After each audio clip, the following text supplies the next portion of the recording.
Next item on the member resources list is the poll observer training. Jim Womack is leading a Zoom training session for volunteers to monitor the vote on November 5th. The 2-hour session is being conducted from a Republican Party office in Lee County, North Carolina, where Womack is the Republican Party chairman. He's instructing the volunteers on how to spot what he calls nefarious activity. You're the eyes and ears. You're the people that can make sure that all the rules are being followed. With less than 2 weeks to go until voters head to the polls, election officials in North Carolina tell Reuters they're concerned about training sessions like these. They say it calls for aggressive scrutiny of the voting process, which could lead to disruptions at the polls and intimidation of voters and poll workers.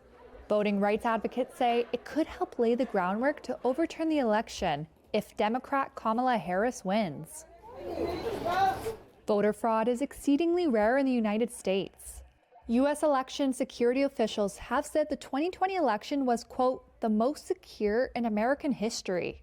Despite that, Republican presidential candidate Donald Trump falsely claims the 2020 election was stolen. Again, no long lines. Womack, who is also the CEO of the North Carolina Election Integrity Team, or NSITE, doesn't accept the evidence that election fraud is rare. The vast majority of the operations seeking to shape the election, or to, I should say, not shape, to exploit vulnerabilities in the law and to commit fraud in the election are coming from the left.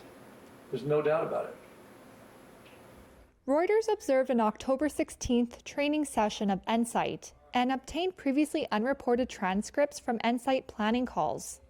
They raised the prospect of non-citizen voting.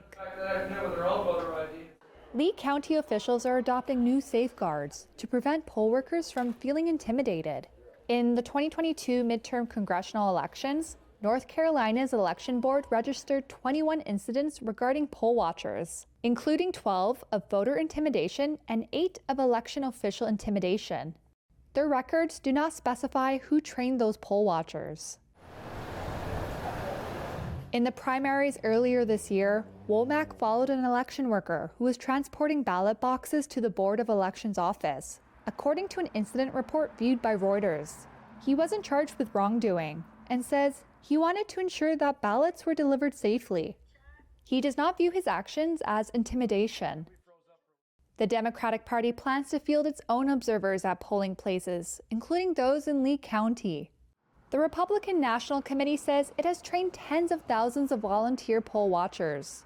It says they instruct them to call an RNC hotline to report suspected irregularities. Those who do not act within the law will be dismissed, the party says on its website.